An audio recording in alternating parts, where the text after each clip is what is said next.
예, 시작하겠습니다. 예, 안녕하십니까. 시험 치르시느라고, 수고가 정말 수고를 많이 하셨습니다. 뭐, 시험은 그냥 끝났고요. 홀가분한 마음을 가지시고, 이게 객관식 시험이 아니기 때문에 내가, 좀 못 썼다, 떨어질 것 같다 하더라도 또 붙을 수 있고요. 그 반대의 경우도 많습니다. 저 같은 경우에는 좀 반대의 경우였죠. 붙을 수 있을 것 같았는데 떨어졌다라는 경우가 많은데요. 보통 이제 합격하신 분을 보면, 떨어졌다라고 하시는 분들이 합격을 많이 하세요. 물론, 나 됐다라고 하시는 분들도 되겠지만, 나 안 되겠다, 내년에 해야 되겠다, 뭐 이렇게 하시는 분들도 의외로 많이들 붙습니다. 그러니까, 조금 뭐 부족했다 하시더라도 낙담하지 마시고, 좀 기다려 보세요. 예, 좋은 결과가 있을 것입니다. 겸손하게 하신 분들이 좀 붙더라고요. 예, 뭐 그런 경향이 있습니다. 이게 주관식 시험이라는 게 좀 그렇습니다. 다른 사람이 사실상 상대평가이기 때문에, 상대평가죠. 사실상 이 행정사 2차 시험이, 논술 시험이 다 그래요. 그래서 상대적으로 내가 잘 쓰면 점수가 높으면 붙는 거예요. 내가 다소 좀 모자라게 썼다 하더라도 다른 사람들이 나보다 못하면 내가 붙는다 이거죠. 그런 게 또 있습니다. 내가 아무리 잘 썼다 하더라도 남들이 나보다 더 잘 쓰면 또 내가 떨어질 수도 있습니다. 예. 이번 시험 같은 경우에는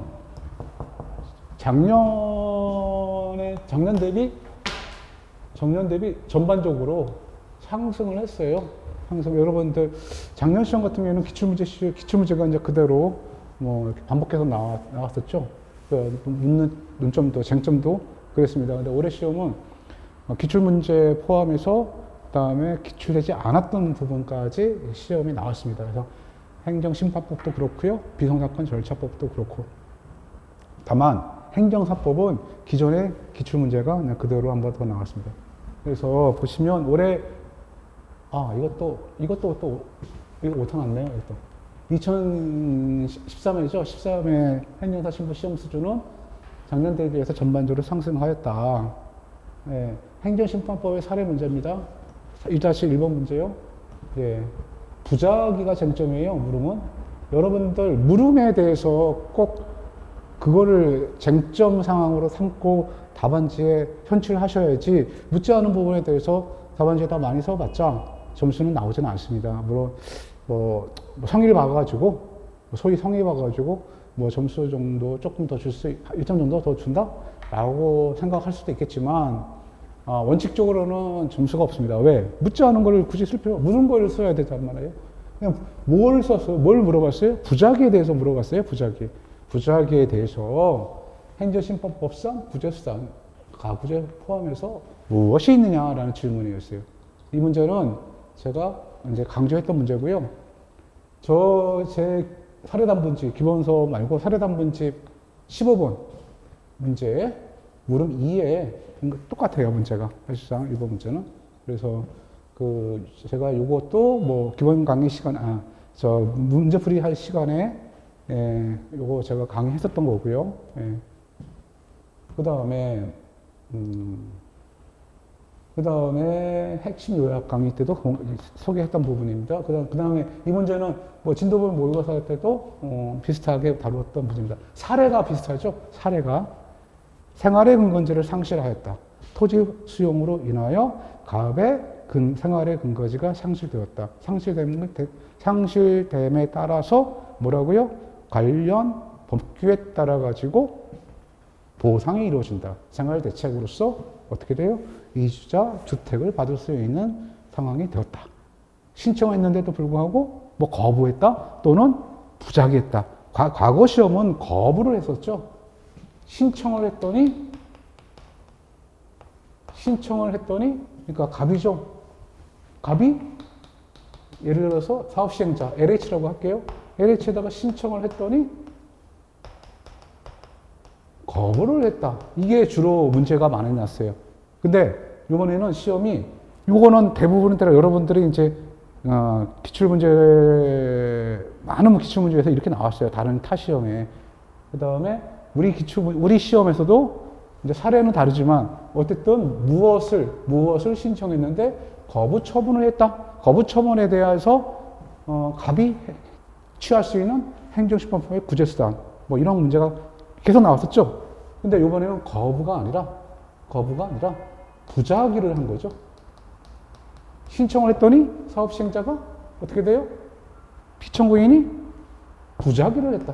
이 부작위에 대해서 갑은 어떻게 할 수 있느냐라는 거죠. 그래서 이제 부작위를 물어봤다는 거죠. 문제 1-1번. 그 부작위에 대해서 쓰셔야 되는 거예요. 부작위에서. 예, 그래서 다음에 이제 사례 문제 1-2번 문제예요. 그래서 대목차, 여기 이제 목차는 뭐라고요? 문제 소재, 부작위에 대한 행정심판법의 구제수단 이렇게 쓰시고 그럼 사안의 해결 이렇게 하시면 돼요. 큰 목차, 대목차 순으로. 물론 이제 소목차에는 뭐 여기 2번 부작위에 대한 행정심판법상의 구제수단에 소목차가 들어갈 수 있으나 뭐 내용이 이렇게 이 정도 목차면은 안에 거 쓰시면 되는 거예요. 목차를 뭐 욕차를 잘 썼다고 점수 주는 게 아니고요. 키워드.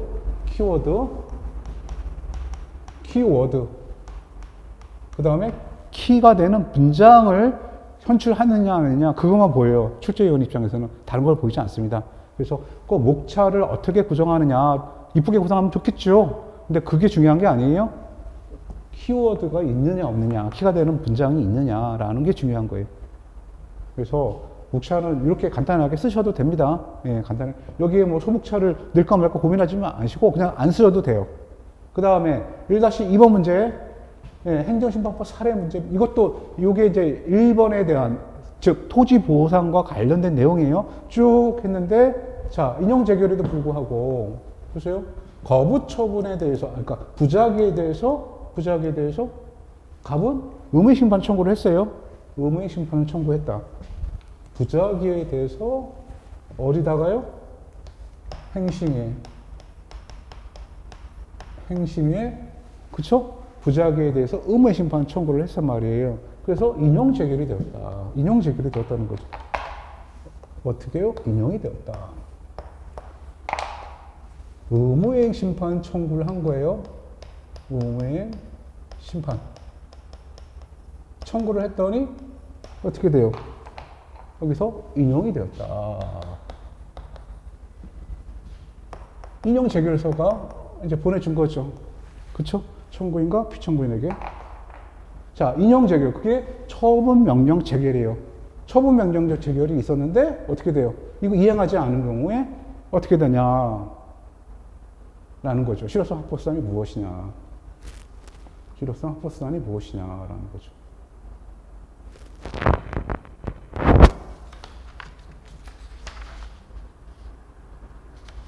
그래서 실효성 확보수단이 무엇이냐? 이 문제는 이제 여러분들 재결에 대한 실효성 확보수단은 직접처분 간접감죄 뭐 계속 들었던 얘기예요. 그걸 쓰는 거예요. 이거는 그래서 시험에 나왔었어요. 7하고 11회 문제 나왔었고 저희 그 문제 제가 객관식 사례담분집에 14번 문제 물음 2에도 소개됐던 거랑 똑같습니다. 유사합니다. 그리고 뭐 그 외에도 이렇게 다루었던 문제예요. 자, 내목자 순서는 역시 문제 소재 의무의 심판에서 인용 재결이. 자, 의무의 심판을 했는데 인용 재결이 떨어진 경우 사안의 해결 이렇게 쓰시면 돼요. 인용 재결이 있는 경우에 놓고 소목차 쓰시면 되겠죠? 그렇게 쓰시면 될 것 같고 그 다음에 문제 풀 때 보시겠습니다. 예. 그 다음에 문제 2번이 이제 행정사법이죠. 행정사법이에요.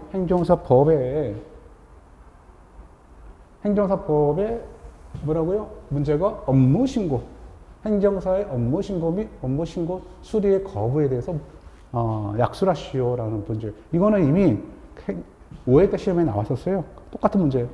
사실상 똑같은 문제예요. 제출때 배웠다. 제가 이거 기출문제는 제출될 가능성이 높으니까 여러 번 강조를 했어요. 그래서 실전 모의고사 10회 때 10회 문제 2에서 다뤘던 문제이고, 자, 목차는 업무신고 기준, 업무신고의 수리 거부, 벌칙. 여기서 업무신고 및 신고의 수리 거부에 대해서 물어봤기 때문에 요 목차 행정사의 업무신고 기준은 사실상 안 쓰셔도 돼요. 업무 신고 수리 거부, 벌칙. 이렇게. 만약에, 그러면은, 업무 신고 수리 거부를 물어봤으니까 업무 신고의 기준하고 여기 벌칙 쓰지 않아도 되지 않습니까? 라고 하실 수 있어요. 맞아요. 안 쓰셔도 돼요. 안 쓰셔도 묻는 게 벌칙을 물어본 게 아니잖아요. 대놓고. 그러나 연결돼 있단 말이에요. 연결돼 있으면 점수가 이거 이렇게 쓰신다고 한다면 퍼펙트한 점수가 나오겠죠. 다 쓰신다면. 너무 엉뚱한 얘기는 아니란 말이에요. 관련된 얘기이기 때문에 그런 내용을 좀 써주시면 가점되는 건 맞습니다. 그 다음에 이제 3번 문제가 3-1, 3-2로서 특이하게 비정상권 절차법에서 이렇게 보통 문제 3, 문제 4에서 20점짜리 두 문제가 나왔는데 올해 시험으로 이렇게 선보인 거죠. 어떻게 돼요? 20점짜리를 두 개로 쪼갰어요. 10점짜리로. 그래서 3-1번 문제가 10점. 3-2번 문제도 10점이에요. 그래서 문제를 조금 이제, 세 번이나 들어가는 거죠. 그래서 상대적으로 올해 시험은 어떻게 돼요? 난이도가 예전에 비해서 이제 고양이 되었다, 높아졌다라고 하는 거죠. 기출 문제만 나온 게 아니라, 예상 문제도 나왔었고, 그 다음에, 이렇게, 이게 예상 문제였었어요. 예상 문제를 나왔는데, 그것도 쪼개가지고 나왔다는 거죠. 보세요. 재판의 취소 변경과 관련해서 취소 변경을 할 수 있습니까? 없습니까? 가부. 할 수 있다면 그 사유가, 이유가 뭡니까? 그 다음에 할 수 있다면 그 시기는 언제까지입니까? 그래서 취소 변경을 하려고 하는데 할 수 있는 법원은 어떤 법원입니까? 라는 문제예요. 자, 여기까지가 이제 그러면 재판의 취소 변경이죠. 역시 중요한 문제로 강조했고 이렇게 많이 다루었던 문제고요. 이건 결국은 비정사건 절차법 19조 제1항. 제가 강의를 하면서 가장 강조되는 조문이 행정심판법에서는 49조 2항, 3항, 4항을 강조하고 있고요. 그 다음 비정사건 절차법은 역시 19조 제1항, 2항, 3항을 강조하고 있어요. 그게 가장 중요한 겁니다. 그래서 19조 제1항에 나왔던 거예요. 비정사건 절차법 19조 1항에는 취소 변경을 자유롭게 할 수 있다. 사실상 자유예요. 그래서 그 19조 1항에 따른 내용들을 쓰시면 돼요. 취소 변경에 자유가 있다. 그 다음에 사유를 물어봤으니까 여기 사유를 쓰시고, 그럼 시기를 쓰시고, 그 다음에 변경할 수 있는 법원. 묻는 거가 목차예요. 목차대로 쓰시면 되는 거예요. 그 다음에 하나 더, 항고에 의한 취소 변경을 또 써주신다면, 퍼펙트한 것이죠. 항고에 의한 취소 변경. 그렇죠. 취소 변경의 주체가, 이건 뭐죠? 원심법원인데, 항고에 의한 취소 변경은 누가 되죠? 항고법원이 되기 때문에요. 그래서 취소 변경의 주체가 두 가지가 되는 거죠. 이렇게. 그래서 이렇게 써주신다면 확실하게 퍼펙트한 점수가 나오겠지 않겠나? 라는 생각을 합니다. 자, 3-2번 문제예요. 이게 10점짜리예요. 역시 3-2번 10점짜리 문제도 연결되는 거예요. 취소 변경을 할 수 있어 없습니까? 한다면 무슨 사유가 있어야 되죠? 시기는 언제죠? 그 다음에 법원은 어떤 법원이 취소할 수 있죠? 그 다음에 취소 변경을 하게 되면 그 효과가 뭡니까? 취소 변경을 근데 마음대로 자유롭게 하는데 정말 그런 겁니까? 제한이 전혀 없으니까? 제한이 있습니다. 이렇게. 그래서 효과와 제한을 묻는 겁니다. 그래서 취소 변경의 효과, 목차, 묻는 게 목차라고 그랬어요. 그 다음에 취소 변경의 제한. 이렇게 쓰시면 돼요. 제한은 각한 재판과 즉시 항고로 불복할 수 있는 재판은 어떻게 돼요? 취소 변경이 제한받습니다. 취소 변경을 제한할 수 있습니다. 이런 내용을 써주시면 되고, 문제 4번입니다. 문제 4번은 송달에 관한 문제예요. 시험에 아직 안 나왔어요. 기일에 관해서 나왔었죠? 기일에 대해서는 나왔었는데, 송달에 대한 문제는 나오지 않았어요. 그러니까 이것도 어떻게 보면은, 구석구석에서 나온 문제죠. 시험에, 그쵸. 비정사건 절차법은, 그러니까 기출문제에서 나온 게 없어요. 전부 다, 예상 문제에서 나왔던 것이죠. 예상 문제에서도 중요 문제와 그 다음에 아주 깊숙한 문제까지 나왔어요. 송달에 관해서만 문제입니다. 이것도 제가는 이거 당연히 나올 거다 예상됐고 강조했던 부분이고요. 자, 목차는 자, 송달에 대해서 물었겠습니까? 의의를 써주시고 송달의 원칙 어떻게 돼요? 자유예요. 아까 취소 변경도 자유인 것처럼 송달에서도 자유예요. 고지 방식의 자유. 그러나 원칙은 항상 원칙이 있으면 예외가 있죠. 원칙 써주시고, 예, 기일성달과 공시성달은 예입니다. 자, 성달의 방법 이렇게 써주시면 돼요. 그래서 교부성달, 그렇죠? 요 교부성달 원칙으로 써주시면 됩니다. 이렇게 써주시면 되고, 그 다음에 이제 교우성공이라는 두 문자가 있는데, 요거 써주시면 되고, 여기까지 보시고, 그 다음에 이제 문제를 이제 보겠습니다.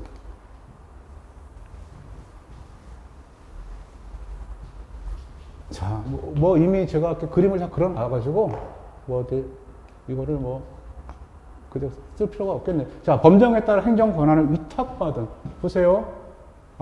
문제를 볼 때 제가 이제 늘 강조하는 건데, 요거, 물음부터 붙지 말고, 여기 문제 1, 큰 타이틀을 붙지 말고, 작은 거부터 보라는 얘기, 보시라는 얘기 했어요. 근데 작은 거나 큰 거나, 이거 문제, 큰 타이틀이나 가지 문제가 그 세부적인 부분이 거의 사실상 똑같다고 한다면, 같이 읽어도 상관없다라고 하겠습니다. 그래서 이거는 비슷하기 때문에 그냥 읽어보겠습니다. 처음부터. 자, 생활의 법령에 따른 행정권한. 행정권한을 위탁받은 A공사. 자, A공사죠? 그러면 그 A공사가 LH라고 이제 했는데, 정확하게는 뭐라고요? A공사. 그렇죠? A공사의 공익사업 시행으로 인해서 공익사업 시행, 그러면 뭐예요? 토지보상법을 생각하시면 돼요. 제가 늘 하는 이제 그 업무입니다. 토지보상법에 따라 갑은 주거용 건축물이 수용되었다. 그렇죠? 토지보상법은 수용을 전제로 하는 거잖아요. 수용되어 어떻게 돼요? 생활의 근거지. 이게 방점이에요. 생활의 근거지가 상실하게 됐다. 자, 갑은 주거용 건축물을 갖고 있어요. 토지보상 지역에 누가? A공사가 토지 수용을 하는 곳에 주거용 주택을 하나 갖고 있는데, 이 사람은 그거밖에 없어요. 전 자산이 그거예요. 거기에 이제 전 답이 있겠지만 농사를 짓고 있죠. 근데 보세요. 자기 집과 농토가 다 포함이 된다면, 수용이 된다면 생활의 근거지가 상실되는 거예요. 그래서 생활의 근거를 상실하게 되었다. 전제를 깔았어요. 설문에서. 이에 갑은 관련 법령에 따라 이주대책이 일환으로서 주택특별공급을 신청하였다. 뭐라고요? 주택특별공급 신청. 주택특별공급 신청. 했어요. 이거는 뭐라고요? 관계 법령에 따라서 한 거예요.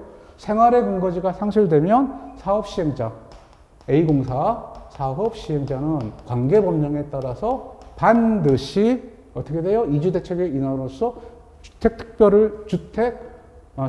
그러니까 주택특별 공급을 해줘야 돼요. 그러니까 뭐라고요? 이주자 대책, 그러니까 이주자 주택을 준다. 이런 게 있어요.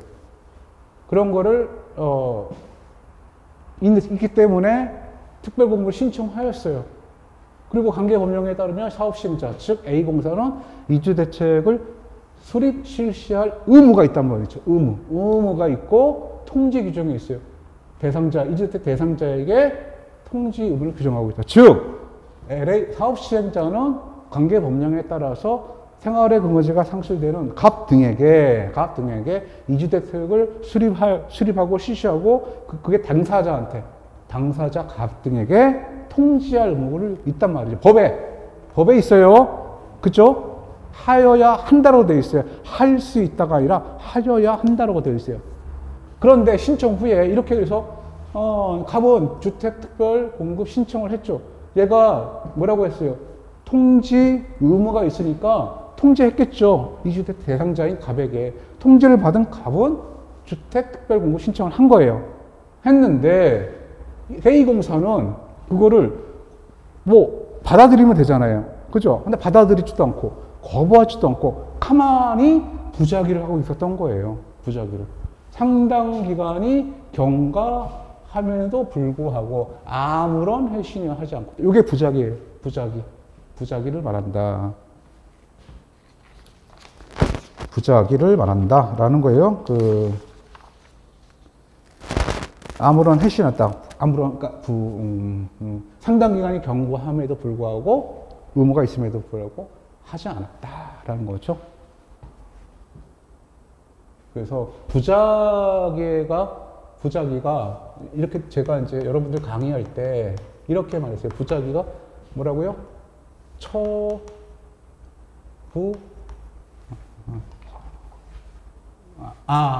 이거 뭐 부작위 네. 여기서 여러분들 보세요. 갑이 주택특별공급 신청을 했는데 거부하지도 않고 가만히 있었다. 상당 기간이 경과하였음에도 불구하고 아무런 해시하지 않았다. 그게 이제 부작위라는 것이죠. 부작위라는 게 제가 이제 강의를 하면서 여러분들한테 이제 계속 강조했던 건데, 부작위라는 것이 뭐라고요? 당사자의 신상법부라고 제가 두 문자를 땄어요. 신상법부라고. 자, 당사자가 신청이 있어요. 당사자가 신청에 대하여 상당한 기간 내에 일정한 처분을 하여야 할 법률상 의무가 있음에도 불구하고 그를 하지 아니한 것.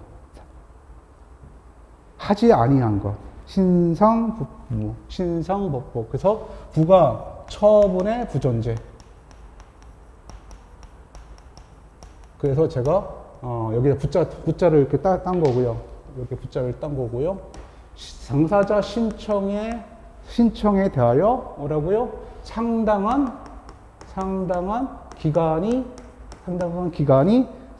기간 내에 일정한 처분을 하여야 할 법률상 의무가 있음에도 불구하고 이를 하지 아니한 것, 즉 처분의 부존재, 이렇게 됐어요. 보세요. 이게 부작위의 개념이에요. 개념인데 보세요. 여기서 나오죠. 신청으로 신상법부죠. 신상법부예요. 자, 신청이 나왔죠. 신청에 의하여 여기 있죠? 상당한 기간이 경과하였음에도 불구하고, 상당한 기간 내에 그 다음에 법률상 의무가 있음에도 불구하고, 여기는 없겠지만 거기 포함되어 있는 거예요. 정확하게는. 근데 아무런 회시를 하지 아니한 것, 즉 처분을 하지 않은 것, 처분의 부존재. 즉 딱 들어맞기 때문에 이 문구를 보는 순간 여러분들은 앞에 건 크게 중요한 건 아니고 마지막 문구가 중요한 거예요. 상당한 신청 후 상당한 기간. 이 말은 뭐라고요? 부작위를 의미하는 거예요. 불구하고 아무런 회시 안 했다. 즉 부작위를 물어본 거죠. 자, 그래서 물음 1이 보세요. 아무런 회시를 하지 않고 있음을 다투기 위하여 이용할 수 있는, 즉 부작위를 다투기 위하여 이용할 수 있는 행정심판법성의 구제수단을 설명하시오. 이렇게 나온 거예요. 즉 부작위를 물어본 거예요. 즉 부작위를 물어봤다는 얘기는 뭐예요? 의무의 심판을 물어보는 거예요. 그래서 저기 다른 심판 청구를 굳이 쓸 필요는 없습니다. 자, 볼게요. 그 다음에 물음 2가 뭐라고요? 물음 1에 행정심판과는 별개로, 그쵸? 자, 갑은 A공사에게 주택특별공급 자금 조달 방법 안에 대해서 정보 공개를 청구하였다. 이거는 굳이 이렇게까지 할 필요가 없는데, 이거 한번 해봤나 봐요. 이게 문제를, 이거는 출제위원님이 이렇게 창작을 하신 문제 같아요. 예, 창작을. 그래서 문제가 좋아요. 좋아요. 자, 요 문제는, 요 설문에 대해서는 다른 시험에 많이 나왔던 부분이에요. 여기까지는. 근데 출제위원님이 물음 2는 창작을 하신 것 같아요. 창작을. 그래서 창작을 하고 내용은 묻지만 이렇게 설문을 이렇게 창작을 하셨어요. 정보공개 청구를 했어요. 근데 비공개 결정을 하였죠. 비공개 결정에 대해서 어떻게 돼요? 갑은 의무의 심판 청구를 한 거예요. 의무의 심판을 청구하였고 이행을 명하는 제기를 했다. 그렇죠? 처분 명령이 생긴 거죠. 처분 명령 재결이 있었다. 의무의 심판. 그런데 그 처분 명령 재결에도 불구하고 종결하지 않았다. 자, 처분 명령 재결의 효력을 확보하기 위한, 즉 실효성 확보 수단이 무엇이냐. 그렇죠. 즉 직접 처분과 간접 강제를 묻는 건데요. 그거를 묻기 위한 그 워딩을 출제위원님이 창작을 하셨어요. 문제 아주 좋아요. 제가 보기에는 아주 좋습니다. 자, 문제에 가구제 수단을 물어봤어요. 문제 소재. 자, 가구제 수단을 물어봤으니까 출제위원님, 선생님께서 요 문제에 대해서 물어보시는 것은 이거를 물어보시는 거죠. 부작위에 대해서 가구제 수단을 물어보는 것이죠. 그래서 신상법부 신청 후 상당 기간이 경과했음에도 불구하고 아무런 회신을 하지 않으면 부작위에 해당됩니다. 맞죠, 출제위원님? 따라서 본 사안의 쟁점은 갑의 동급 신청에 대해서 A공사의 부작위에 대한 행정심판 권리부재 수단에 대한 검토이지요? 맞지요? 라고 출제위원회 의도를 정확하게 워딩을 써주시는 거예요. 그래서 인상을 좋게 했다. 여기 분명히 가점, 여기 점수가 돼 있습니다. 분명히 돼 있어요. 뭐 2점, 2점, 3점이든 분명히 있어요. 있습니다. 자, 그 다음에 부작위에 대한 그러면 이제 부작위에 대한 타이틀이 부작위에 대해서 물어봤어요. 그러니까 다른 걸 쓰시면 안 돼요. 자, 부작위에 대한 의무 행정심판 구제 수단입니다. 부작위. 여러분들 여기에 대해서 그러면 작년 시험처럼 세 가지 행정심판을 다 써야 되는 거 아닙니까? 아니면 아니에요. 취소심판. 왜요? 취소심판은 뭐라고요? 처분 또는 뭐예요? 거부죠. 그 거부. 처분 또는 그 거부 처분에 대해서 취소 또는 변경을 구하는 행정심판이에요. 5조 제1항 맞죠? 그죠? 이거 5조 제1호. 그 다음에 무효등하기 심판은 뭐예요? 효력. 처분의 효력이 있냐 없냐? 효력 여부. 존재가 있냐 없냐? 처분의 존재가 있냐? 효력의 유무, 그 다음에 존재의 여부를 묻는 거예요. 존재의 여부를 확인을 구하는 행정심판이에요. 자, 그 다음에 의무행심판은 뭐예요? 의무행심판.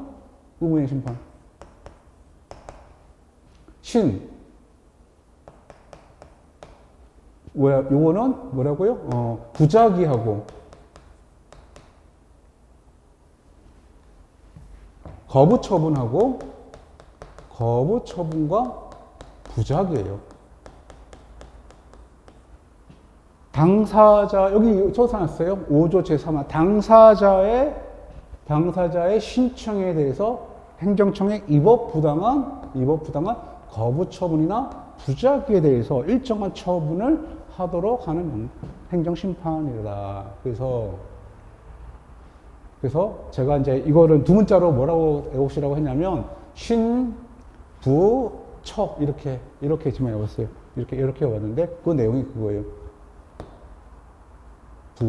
부작위의 방점. 자, 5조 제1호, 5조 제2호, 5조 제3호. 여기서는 쟁점이 뭐예요? 부작위예요. 행정심판 대상이 부작위가 있는 건 뭐죠? 취소심판, 무효심판은 아니에요. 의무의 심판이에요. 그러니까 의무의 심판을 써주시는 거예요. 다른 거 쓰는 게 아니에요. 만약에 예전 시험처럼 거부 처분을 물어봤다고 한다면 이게 다 쓸 수가 있겠죠. 여기도 거부가 있고 여기도 거부가 있죠. 그 거부가 무효까지 가느냐, 효력의 무효까지, 위법성의 정주에 따라서 무효까지도 갈 수 있어요. 하지만 지금 묻는 거는 뭐라고요? 부작위를 물어봤으니까 이거를 반드시 써주셔야 된다는 거예요. 그죠? 이거를 써주시고 나머지 거를 곁들여서 써주셔도 상관없겠으나 의미는 없다라고 하는 거고요. 이것만 쓰셔야 하는 게 정확하게 써주셔야 돼요.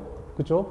그래서 신청에 대해, 신부처, 위법 또는 부당한 거부나 부작위에 대한 일정한 처분하는 심판을 말합니다. 의무심판. 구제 수단이니까 의무의 심판을 써주신다는 거예요. 자, 의무의 심판이 의무의 심판이 인용이 됐다. 그러면 어떻게 돼요? 처분 재결과 처분 명령 재결이 있다. 그리고 그 중에 처분 명령 재결, 즉 이행 재결을 받으면 재결의 취지에 따라 재처분 의무가 있다. 의무의 심판을 청구해서 인용이 됐어요. 그러면 처분 재결, 처분 명령 재결이 있고 그 중에 처분 명령 재결을 받게 되면 행정청은, 즉 A공사는 어떻게 돼요? 재결의 취지에 따라 재처분을 할 의무가 있다. 맞죠? 근데 재처분 의무를 이행하지 않으면 어떻게 돼? 행정심판에는 직접 처분과 간접강제 신청, 직접 처분을 할 수도 있고 신청을 받아서 간접강제를 할 수 있다라는 얘기예요. 자, 여기에 모든 게 다 녹아 있어요. 거의 다 의무의 심판에 관한 핵심적인 걸 압축해가지고 다 적어놨어요. 자, 그러면 구제 수단에 대해서 또 뭐라고요? 임시처분, 가구제 포함이라고 되어 있죠? 가구제도 써주신다는 거죠. 그죠? 가구제 포함. 보세요. 질문이 뭐였어요? 여기 있잖아요. 가구제 포함. 부재수단 해놓고 가구제 포함이라고 명시가 됐으니까 가구제도 쓰셔야 된다는 얘기예요. 이분은 출제위원님은 의무의 심판도 물어보시고 가구제도 물어봤어요. 그럼 가구제 쓰셔야지. 자, 가구제는 뭐예요? 두 가지가 있죠. 집행정지하고 임시처분 두 가지가 있잖아요. 그래서 자, 가구제는 이렇게 써주시는 거예요. 처분의 집행 등으로 중대한 손해가 생길 경우에 일부, 자, 요 워딩을, 의 정도는 워딩을 이렇게 쓰셨어요. 제가 간단하게 쓴 거예요. 처집절석, 이것도 뭐 두 문자를 땄는데, 처집절석, 중소예급, 중불급, 위임이라고, 처집절석, 예필, 처집절석, 중손, 예필, 이렇게 제가 두 문자를 땄어요. 근데 그거를 좀 줄여가지고 쓰신 거예요. 보세요. 처집, 절성은 빠졌어요. 중손, 그죠? 이렇게 썼어요. 중대한, 요것만 쓰고, 워딩을, 전체 워딩을 다 쓰려면 요거 다 쓰셔야 되는데, 처분의 집행 또는 절차의, 처분의 집행, 절차의 속행을, 절차 속행을 중대한 손해가 발생할 위험이, 중대한 손해가 발생할 중대한 손해를 예방할 필요성이 있는 경우에, 이런 말이에요. 일부를 잠정적으로 정지하는 제도이다. 이렇게, 처분의 집행 또는 절차의 속행으로 중대한 손해가 생길 것을 예방할 필요성이 긴급한 경우에 처분의 효력이나 그 집행 또는 절차의 속행 전부 또는 일부를 잠정적으로 정지하는 제도다. 이 워딩을 다 쓰셔도 되지만 길잖아요. 그러니까 이 정도만 쓰셔도 된다라는 거예요. 그래서 두 문자가 처집절석, 중손, 예필이라고 제가 말씀드렸고요. 그 다음에 그러면 이거와 있고 임시처분도 그러지 있겠지 않느냐. 자, 임시처분 볼게요. 자, 임시처분은 이렇게 되어 있어요. 임시처분은 또 두 문자가 있어요. 이것도 처부상이 중불급 위임이라서 보세요. 그대로 다 이거 다 적어놨어요. 여기 또 없네요. 처부상이 중불급 위임. 여기가 이거 처부상위가 빠졌네요. 상위. 처분이나 부작위 때문에 처분의 부작위 처부상위 상의라고 있어요. 처분의 부작위 처분이나 부작위 그 다음에 부작위가 위법 부당하다고 상당히 처분이나 부작위가 위법 부당하다고 상당히 의심되는 경우에 당사자의 중대한 불이익이나 급박한 임을 막기 위해 임시를 부여하는 행정심판의 결정이다라고 했어요. 자, 그리고 다만 집행정지로 달성할 수 있는 경우에는 못한다? 할 필요가 없다. 즉 임시처분은 집행정지의 보충적 성격을 갖고 있다. 그 내용을 쓰시고 결국 집행정지로 구제될 수 없는 뭐라고요? 거부처분이나 부작위. 그 부작위잖아요. 그 부작위. 그러니까 부작위는 집행정지가 못하니까 어떻게 돼요?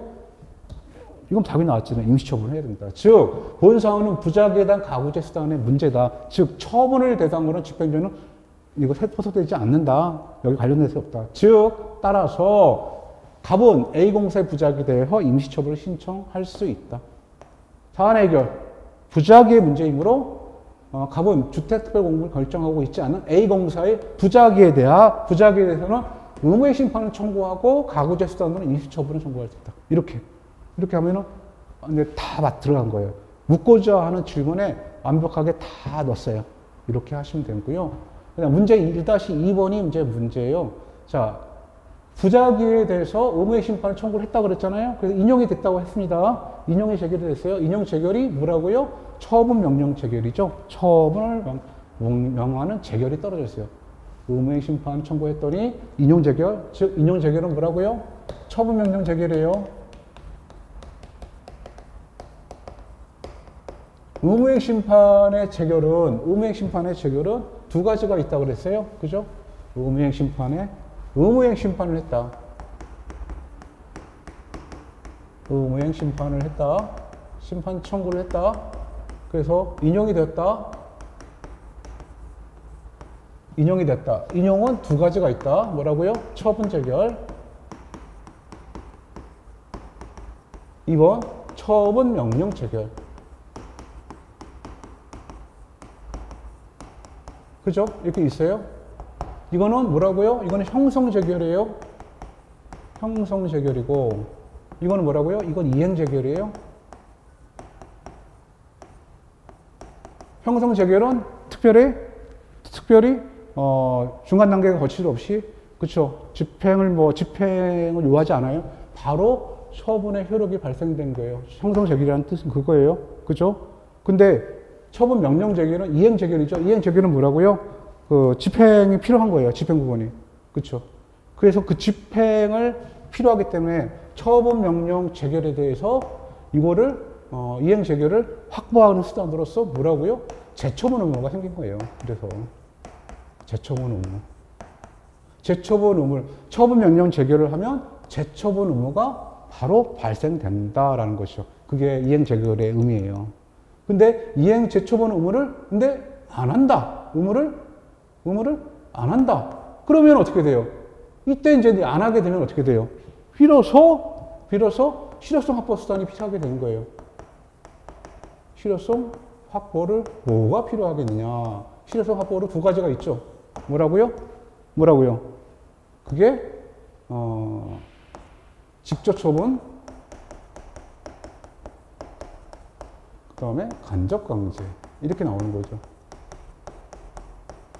즉 출제의 이유는 이 간접 강제를 묻고 싶은 거예요.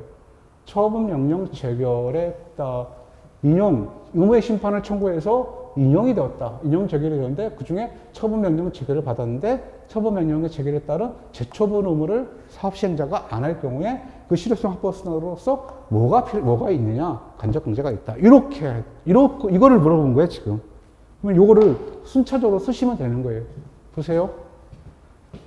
의무의 심판에서 갑이 의무의 심판에서 처분 재결을 했는데, 보세요. 이제 요거를 인용 재결이, 의무의 심판에서 인용 재결이 있는 경우라고 해서 타이틀을 좀 써주시는 거죠. 보세요. 의무의 심판에서 인용 재결은 두 가지가 있습니다. 처분 재결과 처분 명령 재결이 두 가지가 가능합니다. 처분 재결은 어떻게 돼요? 위원회의 재결 자체에 의해서, 보세요. 처분창에 매개 없이 새로운 처분을 한다. 매개가 없어요. 집행에 뭐 이런 게 없어요. 매개 없이 바로 효과가 발생되는 것이기 때문에 형성이라는 뭐라고요? 법률관계가 발생, 변경, 소멸이 바로 이루어진다는 것이죠. 바로 이루어져요. 그래서 매개 없이 바로 이루어진다. 따라서 그 갑의 입장에서는, 청구인 입장에서는 가장 효과적인 거예요. 그런데 어떻게 돼요? 실무상에서는 어떻게 돼요? 권한을 자기 권한도 아닌데 그걸 너무 심하게 하면, 그러면 사업시행자, 행정청의 입장이 난처해지니까 가능한 한 처분명령 재결. 그렇게 하세요. 명령을 하는 재결이 있다. 그쵸? 처분명령 재결에 따르면 그 재결의 기속력, 즉, 어떻게 돼요? 재처분 의무가 발생되는데, 뭐라고요? 이게 뭐라고요? 재처분 의무가 재결의 기속력이라고 이제 같은 말이에요. 처분명령 재결이 떨어지면 재결의 기속력이 생기고 그 재결의 기속력에 재처분 의무가 생긴다. 근데 재처분 의무는 안 하면 실효성 확보 수단으로 이렇게 간다라는 얘기예요. 자, 재결의 기속력에 재결의 취지에 따라 처분을 해야 한다. 즉, 재처분 의무가 있다. 49조 제3항. 즉, 이행 재결에서 재처분 의무가 발생한다. 제가 이렇게 다 써놨죠. 즉, 재처분 의무가 발생됩니다. 출제위원님. 됐죠?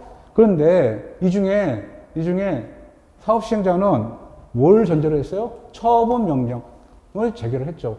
자, 문제 다시 한번 볼게요. 문제가 이렇게 돼 있었어요. 의무의 심판을 청구하였고, 관할 행정심판이 그 이행을 명하는. 자, 이행을 명하는 재결이 뭐예요? 이행을 명하는 재결.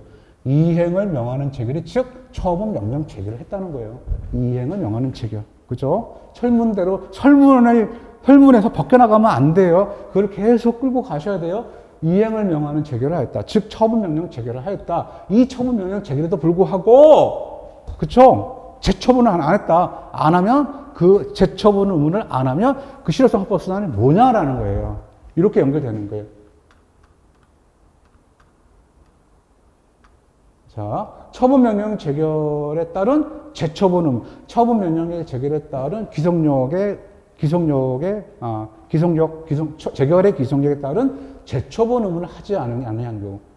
그렇게 쓰시면 완벽해요, 완벽해. 근데 이걸 좀 그렇게까지 안 해도 이 정도만 싹 써줘도 되잖아요. 처분명령에 따른, 재결의 취지에 따른, 재결의 기성력에 따른 재처분 의무를 하지 않은 경우. 이렇게 안에다가 써주시면 더 확실하겠죠. 그렇게까지 안 하셔도 이 정도만 써도 된다. 자, 그럼 재처분을 하지 않았다라는 얘기는 지금 재결의 실효성 합법 수단이 뭐냐? 만일 당해행정청이 처분명령 재결에 따른 재처분을 의무를 하지 않으면 어떻게 돼? 행정심판위원회는 두 가지가 있다고 그랬죠. 직접처분, 간접강제. 직접처분할 수도 있고 간접강제를 신청을 받아 간접강제 신청할 수 있다. 자, 그러면 두 가지가 있죠. 직접처분을 읽어봐야죠. 직접처분은 뭐라고요? 여기 있죠. 처의 신상기라고 제가 두 문자 땄어요. 이것도 처의 신상기 이전에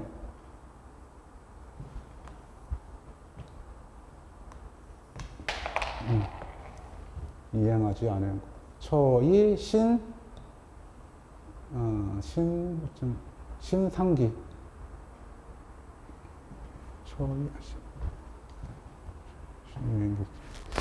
잠깐만요.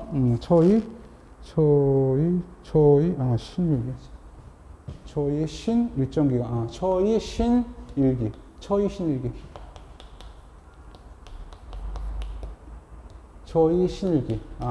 그 용제신상기하고 좀 틀리죠. 보세요. 처분명령 재결의 취지에 따라 이전의 신청에 대해서 처분을 이행하지 않은 경우 당사자가 신청을 하는 거예요. 직접처분 신청해서 일정 기간에 대한 시정명령을 하고 그 기간 내에 행정청이 안 한 경우에는 어떻게 돼요? 행정청이 직접 처분할 수 있다. 그래서 처의 신일기라고 돼 있고 다만 직접처분은 처분의 성질이나 그 밖에 불가피한 사유가 있으면 행정심판위원회에서 직접 처분을 하고 싶어도 할 수가 없다는 거예요. 그게 뭡니까? 재량행위 같은 거고, 그 다음에 그 처분에 대한, 집행에 대한 비용, 예산이 수반되는 경우, 그 다음에 정보공개 청구처럼, 지금 이 문제처럼 정보를 갖고 있지 않은 경우, 그러면 하고 싶어도 못 하는 거죠.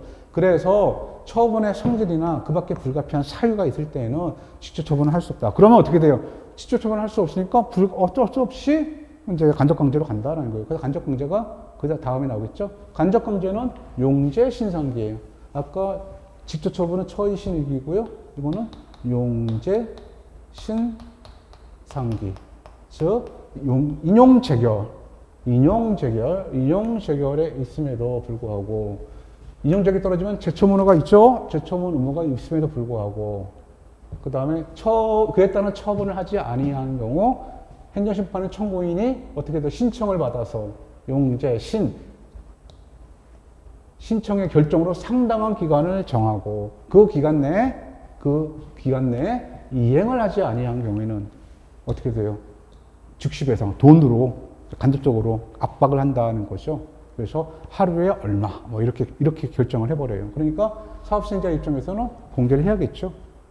한다. 자, 이렇게 처분절결이면 직접 처분하고요. 사안의 경우 같이 정보공개 청구에 대한 의무심판에서 행정심판위가 정보가 직접 없어요. 그러면 처분의 성질상 직접 처분할 수 없는 상황이 된 거죠. 그래서 성질상 직접 처분 재결을 할 수가 없게 되었다. 그렇죠? 적절하지 않는다. 성질상 처분 재결은 적절하지 않다. 또한 처분 재결을 한 경우에도 어떻게 돼? 공공기관이 재처분을 하지 않은 경우에 직접처분을 할 수 없는 한계가 있다. 공공기관이 없으니까. 그래서 이렇게 써주시고, 그래서 그렇다면 사안에는 어느 거냐? 설문에서 갑은 정보공개에 대한 A공세, B공개 결정에 대해서 의무의 심판 청구를 하고 그 이행을 명하는 처분명령 재결을 받았다. 이거 제가 쓴 거예요? 물론 제가 썼지만 앞에 내용을 보고 쓴 거잖아요. 설문의 내용이 나왔잖아요. 그대로 옮기시고, 그러나 A공사는 여전히 해당 정보를 거부하고 있다. 따라서 갑은 직접 처분 또는 간접 강제를 신청할 수 있다. 이 정도 쓸 수 있잖아요. 그죠? 안에 있는 설문에 있는 내용을 그대로 옮겨 쓴 거예요, 사실상. 사안의 해결. 그래서 갑은 행정심의의 처분 명령에 따른 직접 처분 또는 간접 강제를 신청할 수 있다. 그죠? 직접 처분이나 간접 강제를 신청할 수 있어요. 두 개 할 수 있어요. 그러나 어떻게 돼요? 성질상 직접 처분을 할 수 없으니 갑은 간접 강제 신청을 하여야 한다. 이렇게 내용이 들어가는 거죠. 이렇게 내용이 들어가는 거예요. 그 직접 처분 50조 제1항, 그 다음 50조 제2의 1항. 직접 처분 50조 제1항, 50조의 1. 이거는 간접 강제는 50조 제1이죠. 50조의 제2. 제2고, 이거는 50조 제1항. 이렇게 50조 제1항, 50조 제2의 2의 1항. 이렇게 이것도 여러분들 행정심판에서 암기해야 할 조문이 이제 49조 제2항 3항 4항 중요조문, 그다음에 50조 1항, 50조 제2의 1항 이 정도 요걸 외우시면 돼요. 그래서 제가 두 문자를 땄으니까 두 문자대로 이렇게 외우시면 연상이 됩니다. 그래서 이렇게 했어요. 됐죠? 그래서 이렇게 써주시면 문제가 이제 다 정리되는 거예요. 쓰고 싶은 거 다 썼고요. 그리고 시험에 여러분들 10페이지 정도는 써야 된다. 자, 1문제, 1과목, 2과목, 3과목, 4과목이 있잖아요. 자, 1과목에서 2페이지, 이쪽 반 쓰신다. 여기도 더 쓰신다. 그럼 이쪽 반을 썼다는 건 3페이지 썼다는 거예요. 그죠? 여기도 3. 합치면 12페이지가 된다는 얘기죠. 이 정도 쓰셔야 돼요. 이 정도 쓰셔야 무난하게 합격할 수 있습니다. 2페이지만 쓰시면 딱 8페이지밖에 안 되잖아요. 그죠? 그럼 8페이지 쓰신 거하고 12페이지 쓰신 거하고 다르죠, 느낌이. 그래서 12페이지 정도는 쓰셔야 돼. 즉, 두 쪽 반, 한 문제당, 한 과목당 두 쪽 반, 즉 3페이지 쓰시는 게 좋겠다. 그 내용에 이 정도 쓰시면 충분히 두 쪽 반이 나오죠. 그 다음에 행정심판법상 업무신고. 행정사법이에요. 업무신고는 수리, 업무신고와 거부.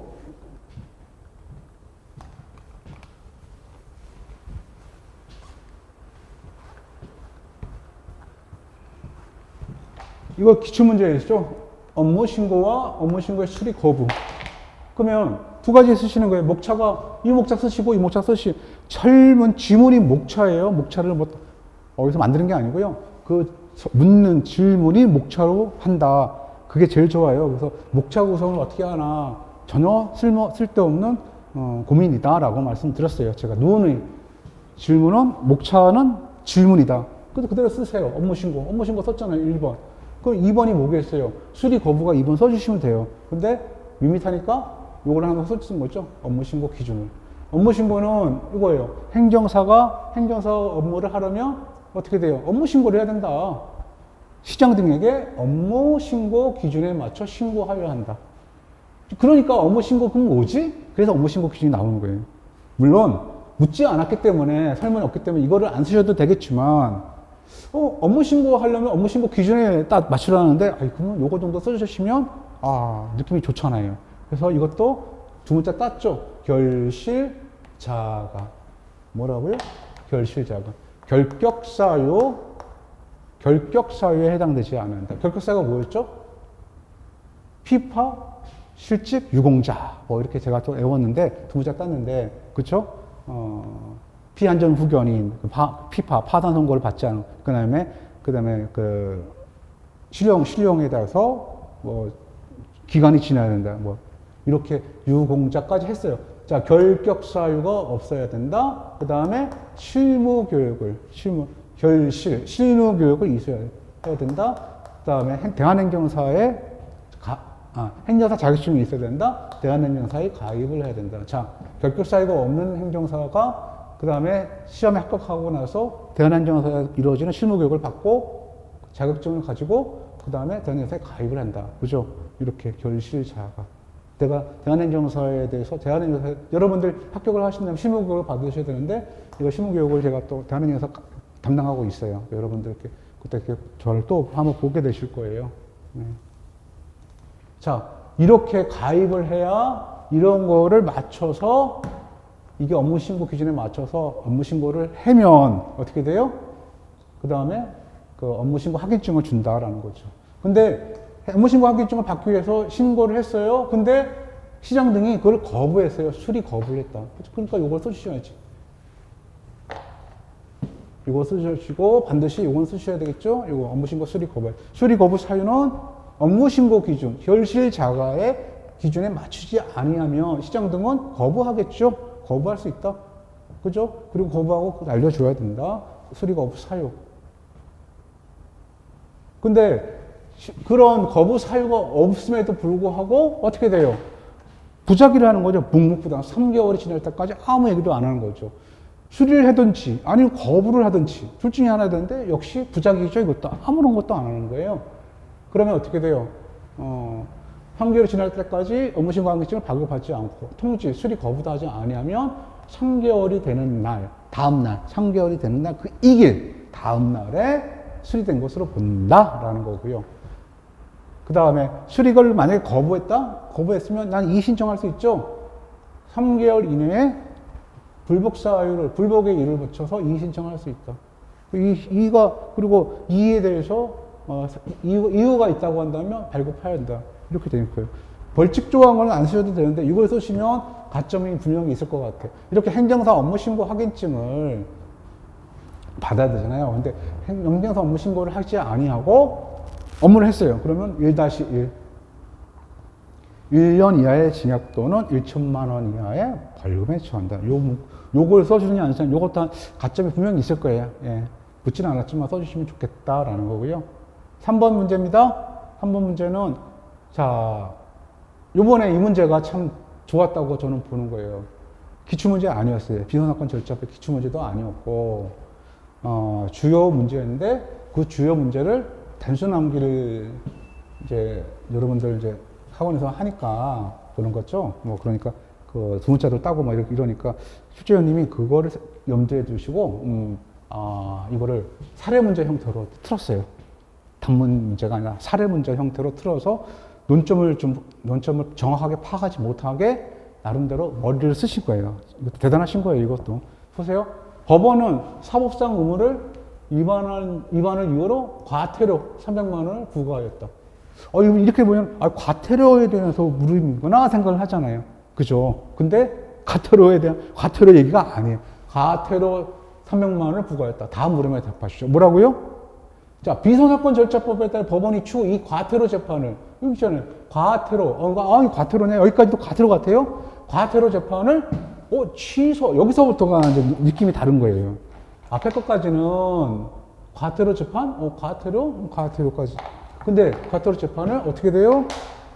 취소 변경. 취소 변경할 수 있는지. 여부! 취소 변경 여부. 취소 변경 여부. 취소 변경을 한다면 이유. 그 다음에 취소 변경한다면 언제까지? 시기. 그 다음에 그럼 그거를 취소 변경할 수 있는 법원. 주체 누구냐? 법원. 어느 법원이 하느냐. 이걸 물어봤어요. 제가 이 문제에 대해서도 제 이제 기본서 사례당 문집에 나와 있어요. 뭐라고 두 문자가 뭐냐면 자요, 시, 효제 대목차가 이렇게 돼 있어요. 그래서 제가 이렇게 이제 보세요. 요걸 그대로 갖다 쓴 거예요, 지금. 요 문제를 여기다가 문제를 보는데 그거를 이렇게 변형해가지고 머리를 쓰신 거죠. 애매하게. 쟁점. 요거를 알았음에도 불구하고, 이게 이 문제였어? 라고 생각할 정도로, 좀 쓰신 거예요. 머리를 잘 쓰셨어요. 자, 그러면 나는 지금 이 중에서 어디까지 보라며?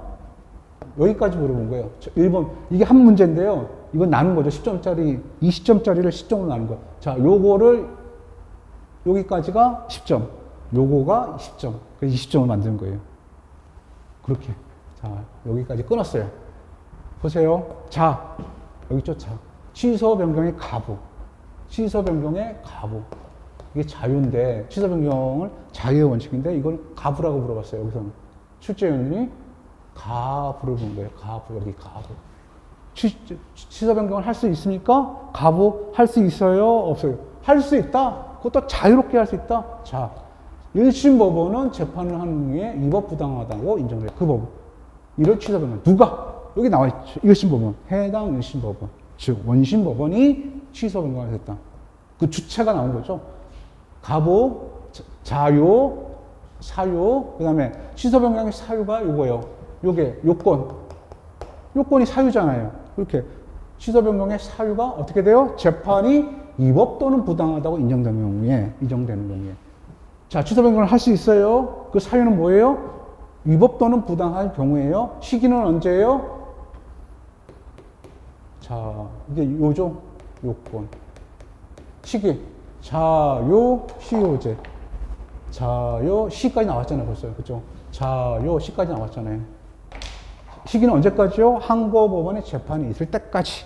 항고법원의 재판이 있을 때까지 자유롭게 무슨 요건으로, 무슨 사유로 위법 부당하다고 인정되어 있다면 누가 제1심 법원, 원심 법원은 바로 취소 변경할 수 있다라는 거예요. 누가 취소 변경을 할 수 있는 법원. 자, 취소 변경을 할 수 있는 법원. 누가 1심 법원. 여기 나와 있죠. 똑같은 거죠. 원재판을 한 2심 법원. 그렇죠. 자요, 시. 그 다음에 여기는 뭐 여기 다 딸려 있으니까 안 쓴 거예요. 여기까지가 20점짜리 문제예요. 자, 그 다음에 취소 변경할 수 있는 거. 문제, 그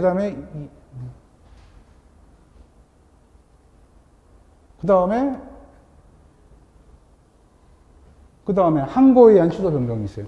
이거는 빈손사건 절차법 19조에 의한 취소 변경이고요. 그 외에 하나 더 써주신다는 거죠. 제가 이걸 쓴 이유는 앞에 것만 쓰셔도 돼요, 사실. 이걸 쓰는 건 가점이에요. 완벽하게, 퍼펙트하게 이거 써줬으면 좋겠다라는 거죠. 자, 원심 법원, 1심 법원만이 취소 변경할 수 있는 게 아니라 하나 더 있다. 뭐라고요? 항고법원. 항고법원은 심리항로 원심 법원에 이유를 붙여가지고 원심 법원의 원결정을 취소 변경해서. 즉, 취소 변경할 수 있는 주체 법원이 두 가지가 있다는 거죠. 1심 원심 법원뿐만 아니라 항고법원이 있다. 항고법원이 취소 변경할 수 있다. 요거까지 써주시면 퍼펙트한 것이고.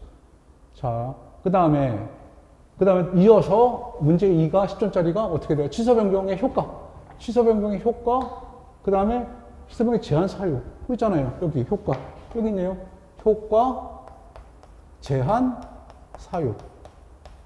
자요, 시효제. 이렇게 된 거예요. 요게 또 잘라서, 요게 10점, 요거 10점, 이렇게 잘라서 쪼개가지고 물어보신 거예요. 그럼 요거 써주시면 돼요. 효과는 뭐냐고? 취소 변경이 되면 재판에 소급표가 있냐 없냐 물어보면 소급표가 없다, 판례는 부정하고 있다. 여기서 쓰시면 되고요.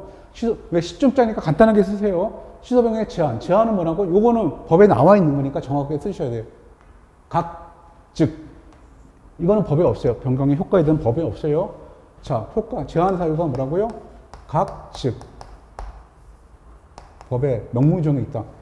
각한 재판. 신청에 의해서만 재판하는 경우에는 어떻게 돼요? 신청에 의해서만 재판하는 경우에는 신청을 각한 재판은 신청인의 신청에 의하지 아니하고는 어떻게 돼요? 취소 변경할 수 없다. 19조 제2항. 아까 비선사건 절차법 19조 제1항. 요게 19조 제1항이잖아요. 요게 19조 제2항이라고요. 19조 제2항 변경할 수 있다. 신청을 각한 재판에는 각하 외에 기각되는 걸 포함한다라고 하셨으면 퍼펙트해요. 완벽하게 퍼펙트하고. 자, 두 번째, 즉시항고로 불복했던 재판은 취소 변경할 수 없다.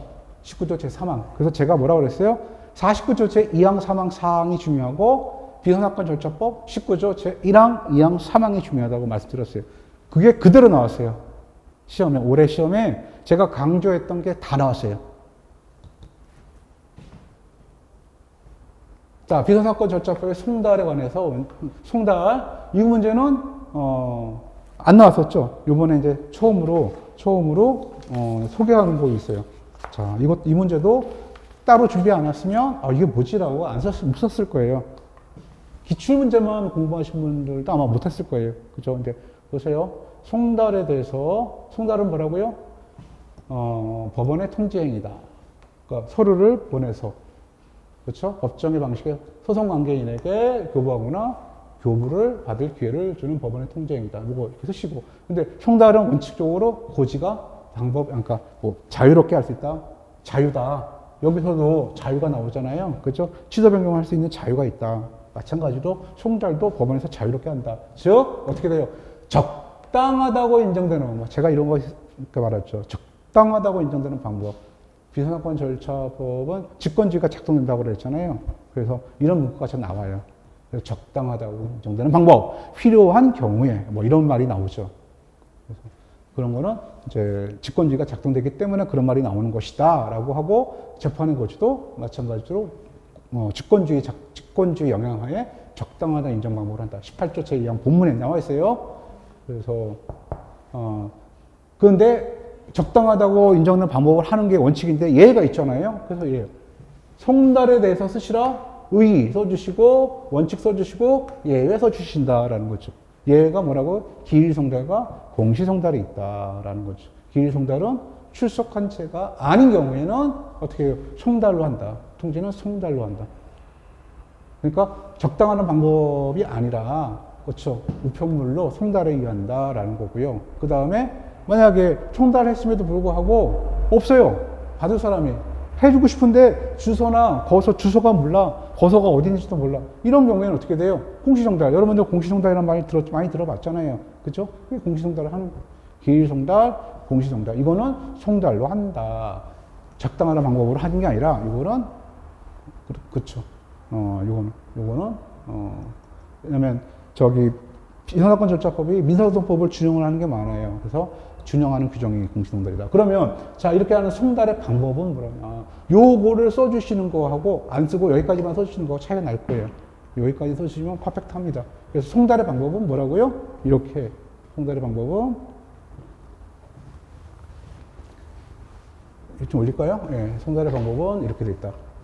송달의 방법으로 할 수 있는데, 자, 송달의 방법은, 비상사건 절차법에 관해서는 명문 규정이 없는데, 민사소송법의 규정에 의한다 그랬잖아요. 그러면, 민사소송법에는 어떻게 되느냐? 교부 송달을 원칙으로 하고, 예외적으로, 우편 송달, 송달하는 송달, 공시 송달. 그래서 교우송공이에요. 뭐라고요? 교우송공. 이렇게. 교부송달 원칙으로 하고, 우편송달, 그 다음에 송달한 송달, 공시송달 이렇게 돼 있단 말이죠. 여러분들 보통 이제 우편에 송달을 하죠. 교부송달은 당사자한테 직접 주어주는 걸 말하는 거예요. 제가 이거는 제가 본강의 때는 다 설명을 했는데, 그게 나온 거예요. 그래서 이 문장을 송달의 방법을 이걸 쓰는 거하고 안 쓰는 거하고 분명히, 점수가 고득점이냐 아니냐 차이가 분명히 날 겁니다. 그래서 제가 강조했던 게 다 나왔어요. 이번 시험에. 이거 안 나왔던 문제인데 나왔고, 그 다음에 이 문제까지도 썼었다 하면, 여러분들 이제 고득점이 될 거예요. 자, 여기까지가 제가, 1시간이 됐네요. 딱 1시간 정도, 제가 이제 할애받아가지고 했고요. 이번 시험은, 난이도가 상대적으로, 상승이 됐어요. 그래서 차츰차츰 아마 이런 패턴을 가지 않을까라는 생각이 들고요. 그 다음에 사례 문제 같은 경우에는 그거는 타시험에서 5급에 해당되는 그 타시험에서 다루었던 문제가 본격적으로 지금 등장하고 있어요. 본격적으로 등장하고 있다. 그거를 변형해서 지금 출제를 하고 있고, 저는 그거를 이미 알았기 때문에 제 이제 사례단문집은 전부 다 거의 사실상 전부가 그런 문제를 응용한 문제를 적어 내고 있고요. 거기에 또 나왔던 문제가 그대로 나온 거죠. 사례 문제로 그대로 나왔어요. 네. 그래서 앞으로도 그럴 것이다 라는 거 하고요. 제가 사례 단문집에 나와 있지 않은 부분은 거기다 계속 또 업그레이드를 하면 또 두꺼워지니까 그거는 기본적인 건 다 들어갔고요. 그 다음에 추가적인 거는 이제 제가 본강의 때 여러분들한테 또 이제 전달해 드리는 그런 방법을 좀 택하고 있습니다. 자, 여기까지가 오늘 제가 이제 준비된 내용을 전달해 드렸고요. 차분한 마음으로 그냥 내려놓고 좀 기다려 보세요. 그러면 그리고 좀 수고하셨기 때문에 지금 좀 쉬셔야 돼요. 조금 좀 쉬시고 그 다음에 만약에 이제 그 다음에 이제 정부가 이거는 뭐 절대로 아니다 하신 분들은 내년에 꼭 붙어야 되겠다 하신 분들은 빨리 털어내고 떨어졌다 생각하시고 빨리 더 준비를 하셔야 머뭇머뭇거리면요 12월 달에 발표 나는데 또 올해 다 가요. 그러니까 이거 아니다 싶으신 분들은 10월 말에 개강을 하니까 그때 그때 신청하시고 미리미리 좀 준비를 하시는 그런 또 전략을 하시면 내년에 또 충분히 이제 합격할 수 있습니다. 자, 여기까지 하고요. 여러분들 본 강의 때 뵙도록 하고, 그 전에, 예비 강의가 있어요. 그쵸? 예비 강의가 있으니까, 그때, 물어 특강이죠. 그때 한번 하루 3시간짜리 하는 게 있어요. 그거를 10월 중순경에 하죠. 그때 한번 뵙도록 하겠습니다. 여러분들, 감사합니다. 예, 고맙습니다.